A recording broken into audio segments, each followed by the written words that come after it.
안녕하십니까, 레필입니다. 12월 15일 두산 팝캣 보도록 하겠습니다.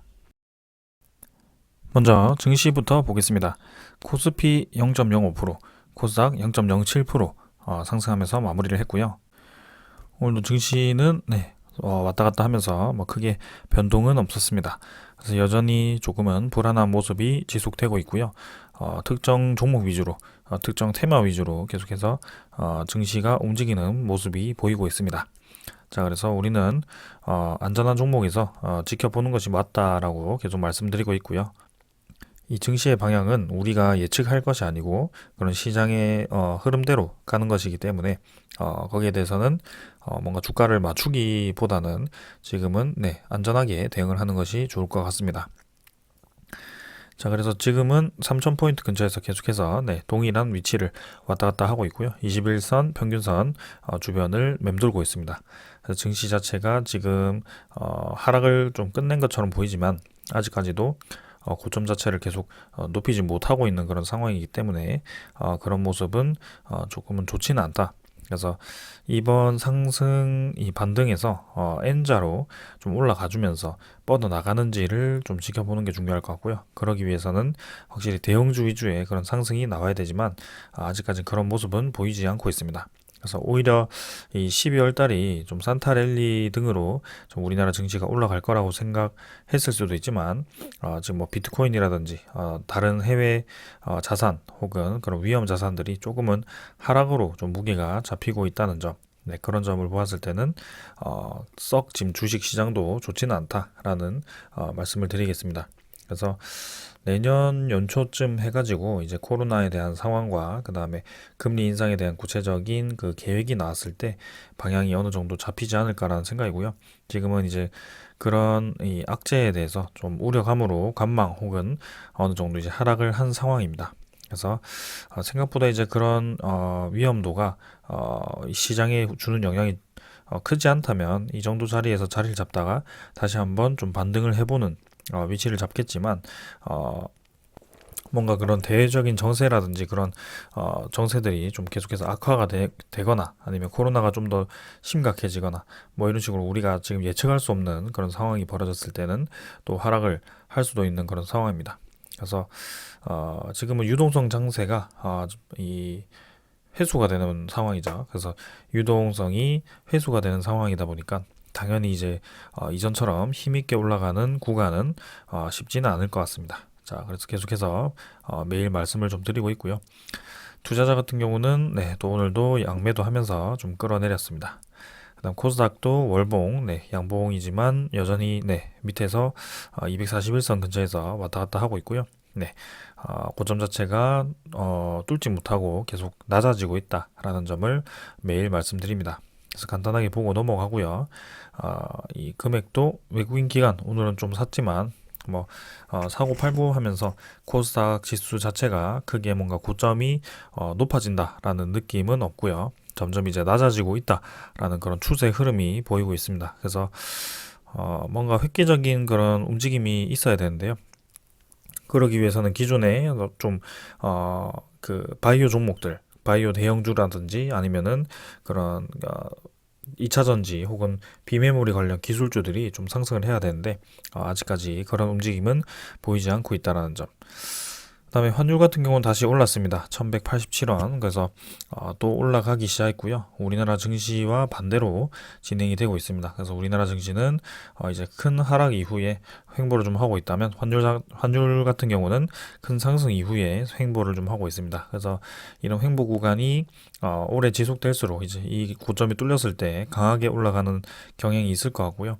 환율 자체는 계속 높은 방향으로 진행이 되고 있다 보니까 우리나라 증시가 외국인 투자자 위주로 이런 또 고점 부근에 도달했을 때 매도가 나올 가능성이 크다라고 말씀을 드리겠습니다. 그래서 미국 나스닥 다우는 잘 올라가지만 우리나라 증시가 상대적으로 약한 이유도 그런 부분이 어느 정도 있고요. 차이나 위안화도 지금 많이 올랐네요. 자, 그 다음에는 증시의 이제 선물 지수 선물부터 볼까요? 오늘도 하락을 하고 있네요. 유럽 증시 좀 하락하고 있고요. 미국 증시도 조금 하락하고 있네요. 그래서 거의 부합 정도로 보시면 될 것 같고요. 그 다음에는 채권은 1.44%, 미국 10년물 국채금리. 그래서 뭐 계속해서 1.44%뭐 이런 식으로 조금씩 내려가고 있어요, 일단은. 그래서 코로나가 다시 한번 확산되고부터는 이런 금리 인상에 대한 압박감이 조금은 완화가 되었는데, 이제 FOMC에 대한 그런 회의록이 어떻게 나올 것인지 좀 주목을 해보는 것이 중요할 것 같습니다. 분명히 이제 미룰 만큼 미뤘고요. 네, 물가도 오를 만큼 올라갔기 때문에 조금은 거기에 대한 구체적인 방향이 나올 것이고, 원래도 이제 2022년부터는 상승이 나올 것이라는 예상이 있었기 때문에 이제는 우리가 금리 인상에 대한 그 시작을 맞이할 때가 다가오고 있다라고 보시면 되겠습니다. 자, 그래서 계속 조심하는 그런 움직임을 보여야 될 것 같고요.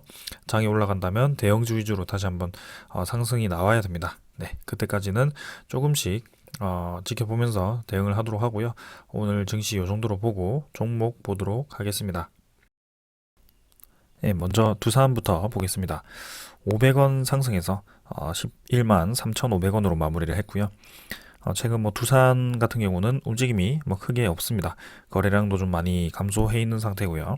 그래서 10만 원대를 올라가고부터는 뭐 크게 변화 없이 진행이 좀 되고 있는데요. 일단은 고점 라인을 한번 돌파를 하고부터 한번 조정이 크게 있었습니다. 그래서 2차 상승이 좀 시작되는 듯 하다가 이렇게 한번 크게 하락을 했고요.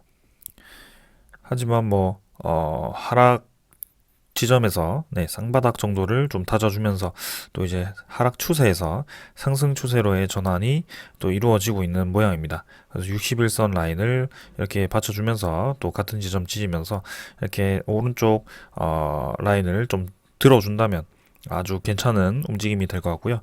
21선이 완화되면서 또 이제 상승 방향으로 진행될 가능성이 충분히 있다는 점입니다. 일단 두산을 보게 되면 최근에는 이 그룹 자체가 굉장히 단조로워졌습니다. 구조 자체가. 그래서 두산 아래에 두산중공업이 있고요. 그 다음에 두산 퓨얼셀과 그 다음에 두산 밥켓이 있습니다. 네. 그리고 두산 밥켓 밑에 산업지계 차량, 그런 원래 두산에서 넘어갔고요. 그 다음에 이제 두산 건설이 있었는데 이거는 이제 두 건이죠. 이거는 이제 매각이 진행되고 있고요. 하지만 그 중에 지분 47%는 두산중공업이 가지고 있기 때문에 그 53%에 대해서는 나중에 다시 사올 수도 있다. 그래서 요거는 이제 원전 사업과 관련된 건설 능력이 있기 때문에 두산건설을 또 100% 매각하기에는 또 부담스러웠던 것 같습니다. 그래서 그런 원전 수주에 대한 그런 기대감과 어느 정도 건설에 대한 그런 이 수혜를 또 기대하면서 두산 건설을 다시 가져오는 뭐 그런 방향으로 좀 생각을 하는 것 같고요. 그래서 크게는 이제 두산중공업이 이렇게 있고 두산 자체로도 이제 사업이 좀 있습니다. 뭐 두산 로보틱스, 두산 로보틱스와 그다음에 뭐 두산 모빌리티, 수소 모빌리티 뭐 이런 것들이 있고요. 그래서 수소를 이용한 드론 기술이 굉장히 두산에서 밀고 있습니다. 그래서 수소 모빌리티에 대해서 많이 투자를 하고 있는 모습이고요. 그 다음에 두산 로보틱스라고 해서 산업용 로봇 있습니다. 그 이제 여러분들 이제 팔 모양으로 해가지고 막 이렇게 로봇이 움직이는 거 있죠. 조립할 때나 아니면 막 자동차 공장이라든지 뭐 그런 공장들 보면은 팔이 막 여러 개가 움직이면서 막 라인이 돌아가는 그런 것들을 많이 보셨을 겁니다. 근데 그런 로봇들을 이제 두산 로보틱스에서 또 이제 제작을 하고요. 최근에 이제 이 삼성전자에서 또 로봇에 대한 투자를 늘린다라고 해가지고 또 로봇 관련주들이 많이 올랐는데요. 사실 두산 로보틱스는 그런 뭐 삼성전자에서 산업용 로봇도 좀 투자를 하겠지만 그런 이 산업 로봇과는 조금 뭐 거리가 있을 수도 있지만 그래도 로봇 관련해서도 이렇게 두산에서 투자를 하고 있다라고 보시면 되겠습니다. 자, 그래서 두산이 사실상 두산그룹의 전체의 지주사라고 보시면 될 것 같고요. 이 밑에 있는 기업들이 잘 나가줘야지 아무래도 두산이 영업이익과 매출액이 높아지고 상황이 좋아질 것 같습니다. 자, 근데 뭐 사실 주가만 딱 보더라도 느껴지죠. 이 두산그룹 자체가 살아나고 있다는 게 느껴집니다. 그래서 지금 두산중공업이 사실 두산건설발 그런 유동성 위로 좀 많이 하락을 했었습니다. 그래서 두산지주사도 아주 많이 하락을 했었어요. 그래서 결국에는 뭐 3만 원, 2만 원대까지 떨어졌던 주가가 한참 이제 여기서 이 조금씩 저점을 높이면서 움직이다가 이때 이제 241선을 받치면서 턴어라운드를 하면서 이렇게 주가가 상승하기 시작합니다. 자, 그래서 이전에도 이 두산에 대해서 이 과정을 여러분들과 함께 했고요. 10만 원 정도까지 상승한 이후에는 따로 다루지는 않았지만 또 이렇게 10만 원대에서 추가적인 상승이 나오면서 15만 원까지 도달을 했습니다. 하지만 다시 한번 여기 벽에 도달을 했고요. 지금 과정에서 이제 두산중공업에 대한 그런 원전 수주 기대감, 그 다음에 두산 퓨얼셀에 대한 그런 수소 전지 관련 기대감, 혹은 뭐 두산 밥켓에 대한 미국의 대형 인프라 투자로 인해서 또 죄송합니다. 대형 인프라 투자로 인해서 또 그런 수혜를 받을 수 있는 그러니까 그룹 차원에서 이 모든 종목들이 모든 기업들이 약간 좀 아다리가 잘 맞았다라고 할까요? 지금 굉장히 상황이 괜찮습니다. 네. 그래서 두산 지주사가 당연히 올라갈 수밖에 없다라고 저는 생각을 하고 있고요. 지금 위치도 사실상 괜찮다라고 생각합니다. 61선 추세 살려줬고요. 그리고 전고점 부근에서 또 이렇게 지지 라인을 만들면서 다시 한번 N자로 재차 상승할 수 있는 그런 자리라고 저는 생각을 합니다. 그래서 실제로 두산 지주사의 목표가 자체가 15만 원 정도까지 다 높여져 있기 때문에 지금으로부터 한 40%까지도 수익을 볼 수 있는 그런 자리라고 생각을 하고요. 뭐 두산중공업이라든지 두산밥켓, 두산퓨얼셀이 계속 올라간다라는 것은 두산 지주사도 올라갈 수밖에 없다라고 말씀을 드리겠습니다. 일단 사실상 이미 이 정도 라인을 거의 다 올라왔고요. 회복을 했고요.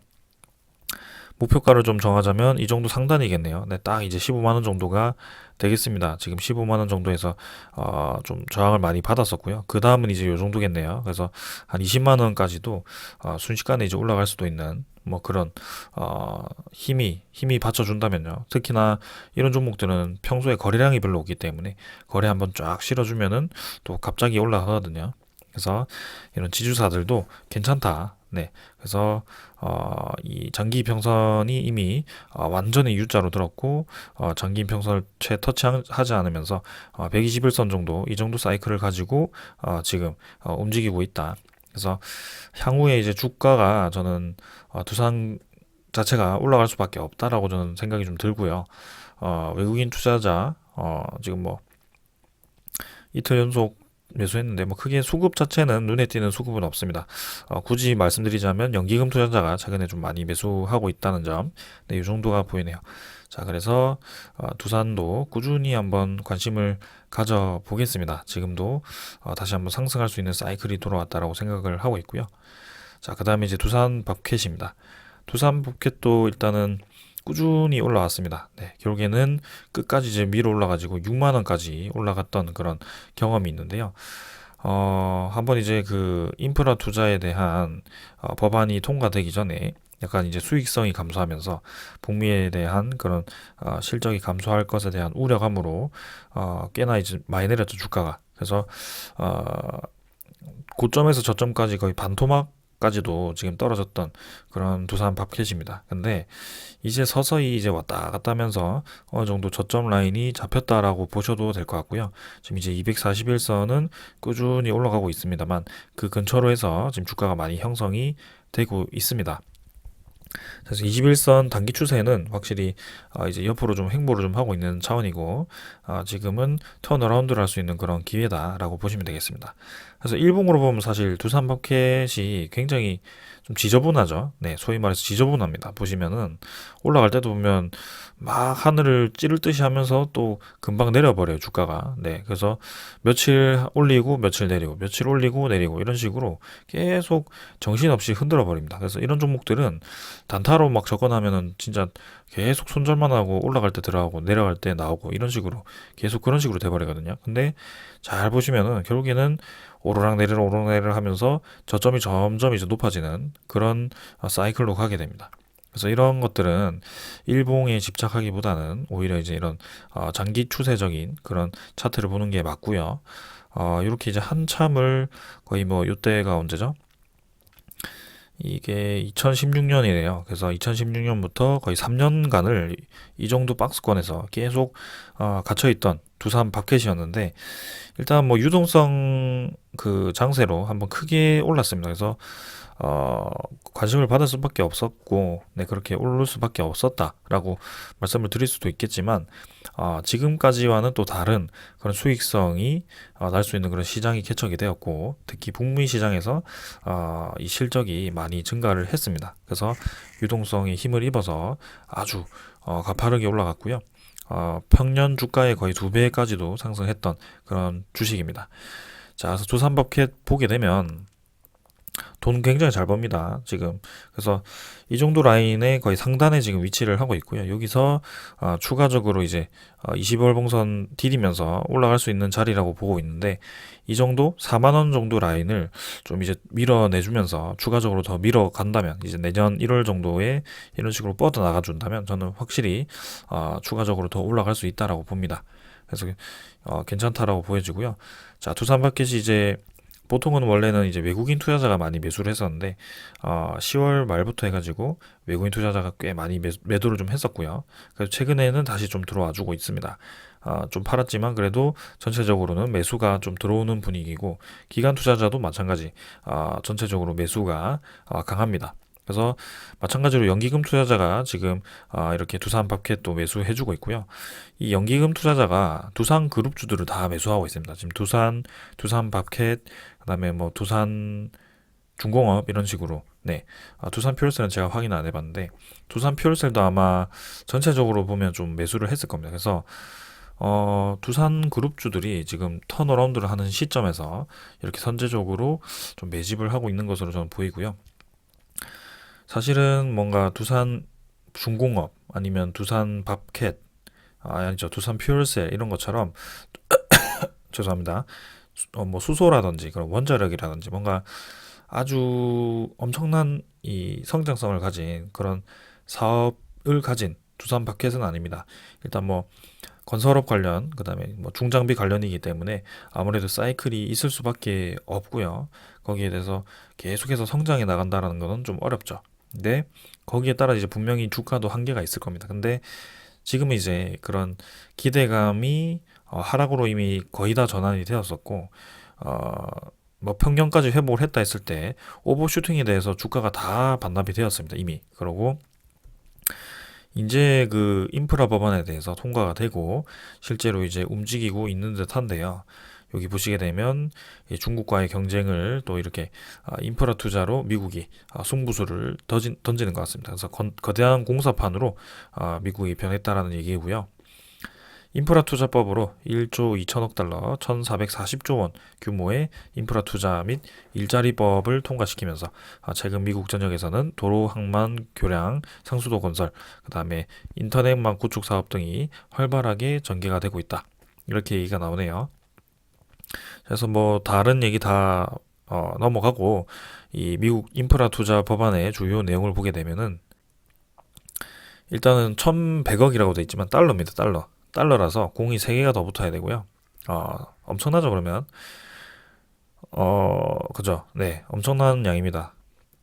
그래서 도로와 교량, 그다음에 철도, 뭐 에너지 인프라, 초고속 인터넷, 상수도 뭐 이런 식으로 해가지고 계속 땅을 파고 뭐 만들고 그러기 위해서는 모두 다 건설 중장비가 들어갈 수밖에 없습니다. 그래서 한때 이제 건설 중장비가 이런 기대감으로 많이 이제 관심을 받았었는데 한번 이제 이런 인프라에 대해서 또 이제 뭐 코로나 유행하면서 조금은 꺾이는 듯 하다가도 이제 법안이 결국에는 통과가 되고 이런 식으로 진행이 되고 있습니다. 그래서 두산밥켓의 그런 홈페이지를 보게 되면 자 주요 제품에 일단 뭐 지게차죠. 네, 산업 차량 이 물건 옮기는 데 사용되고요. 소형 로더 뭐 흙을 이제 덤프 트럭에 담거나 뭐 그렇게 옮기는 데 사용되고요. 그다음에 소형 굴착기 그죠?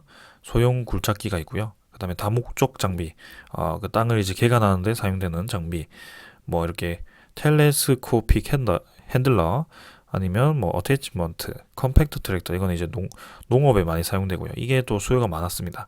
그래서 제모터 뭐 공기 압축기, 버켓 등 뭐 엄청나게 지금 땅 파고 뭐 뚫고 그죠? 그런 관련 장비들이 많습니다. 네. 어태치먼트 이런 거는 또 도로 쪽에 이게 다 소형이기 때문에 또 이 좁은 골목 아니면 그런 대도시에 또 그렇게 큰 중장비가 또 들어가기 부담스럽잖아요. 그래서 이런 작은 것들이 상당히 인기가 있을 거예요. 그래서 그런 것들이 두산 버켓에서 다 나오고요. 상당히 이제 알려져 있기 때문에 네, 괜찮은 것 같습니다. 그래서 두산 버켓 올해 예상 매출액은 매출액이 아니고 영업이익이라고 한다면 영업이익은 5,600억 정도가 됩니다. 그래서 이전에 그 나왔던 영업이익보다 훨씬 많은 수준이고요.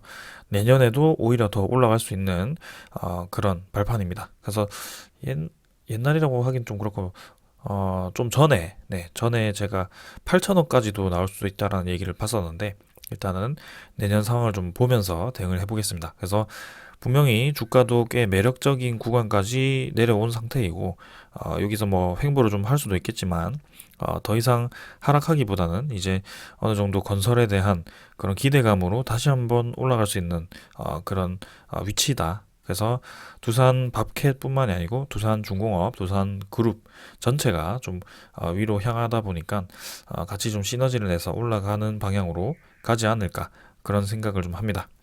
그래서 오늘은 요 정도로 하고 마치도록 하고요. 두산과 두산 밥캣은 그래도 간간히 계속해서 리뷰를 진행해 보도록 하겠습니다. 자, 오늘 여기까지 하겠습니다. 감사합니다.